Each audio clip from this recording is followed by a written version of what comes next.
Hi friends, let's make some peanut butter cupcakes.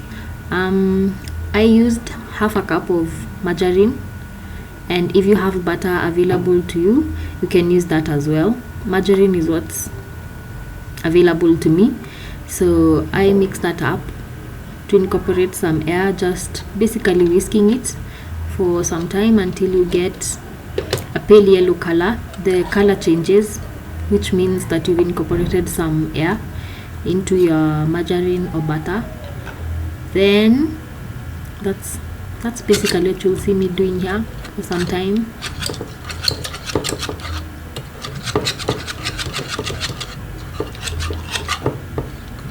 If you have a hand mixer as well, you can use that. It will save you time and energy.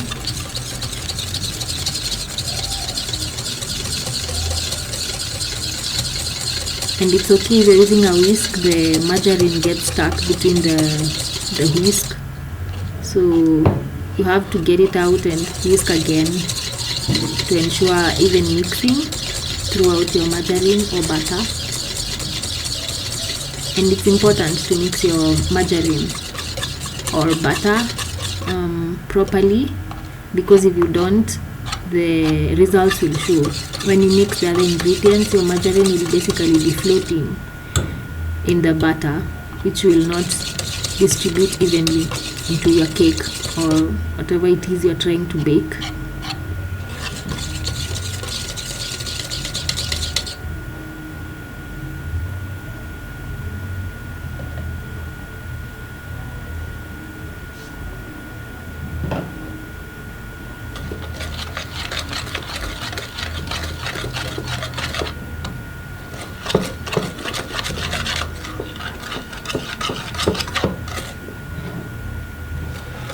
And then from there I added 3/4 cups of sugar and mixed that as well with the margarine.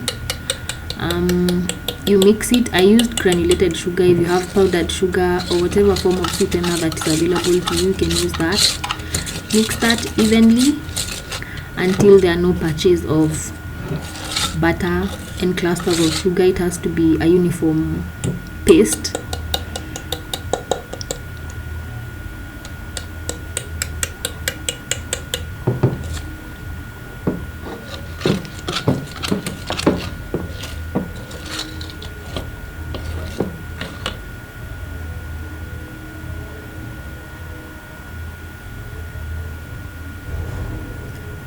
From there, I add in 2 eggs, and I add in 1 egg at a time. It's important to add your eggs one at a time to ensure that you're able to incorporate some more air,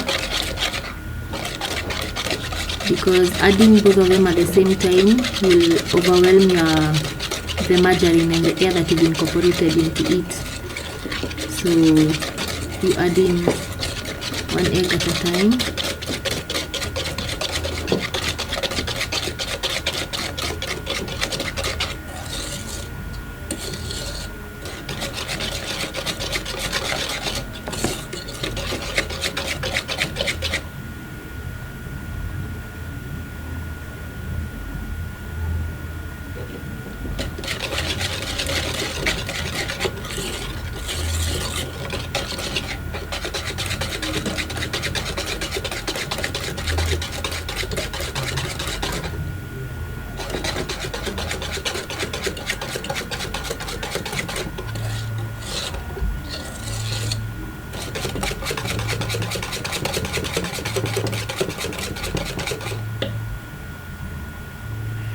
From there, I added my peanut butter.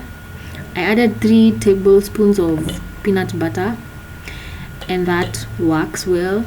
If you are really that much of a peanut butter fan, you can do half a cup of peanut butter. That will make it richer, but also be cautious because peanut butter has a lot of oil in it, so if you increase the amount of peanut butter that you use, you'll need to increase the flour.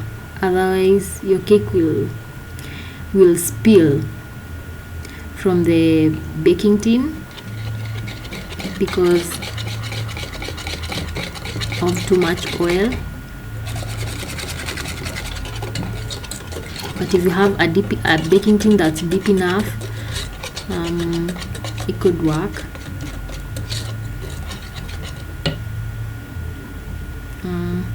From there, I added a third cup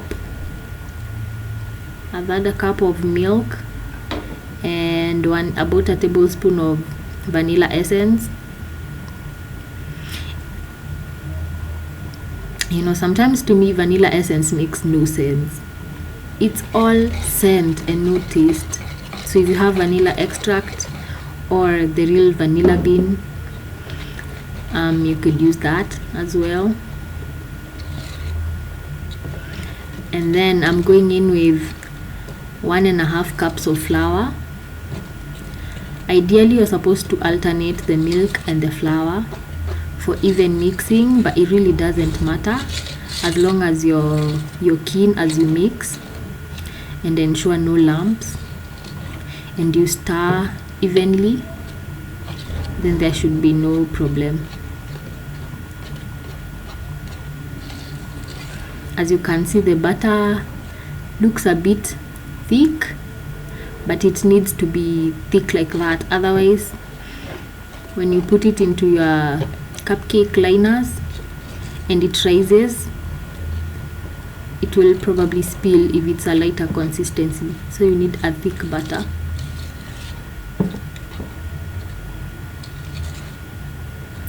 And yeah, then I scooped my butter into my prepped baking tin with liners. So you just scoop a small amount, maybe less than half, to accommodate for the rising. I personally placed a bit more than I'd like, so the butter ended up spilling out of the tin, out of the liners a bit, but the taste and the flavor, 10 out of 10.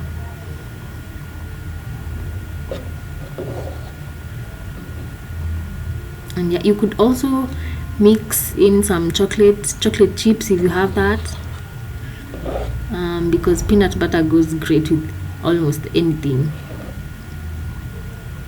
You could do that. If you also have Nutella, you could mix in a bit of it. Or if you have some type of seed, not a seed, a nut, like the ground nut itself, some cashew nuts, some form of nuts to just throw in some texture, you could do that. I didn't have that, but then I found some oats, so I threw those on last minute. Yeah, and that's what it looks like. It tastes great. Please let me know when you try. Bye, see you in the next one.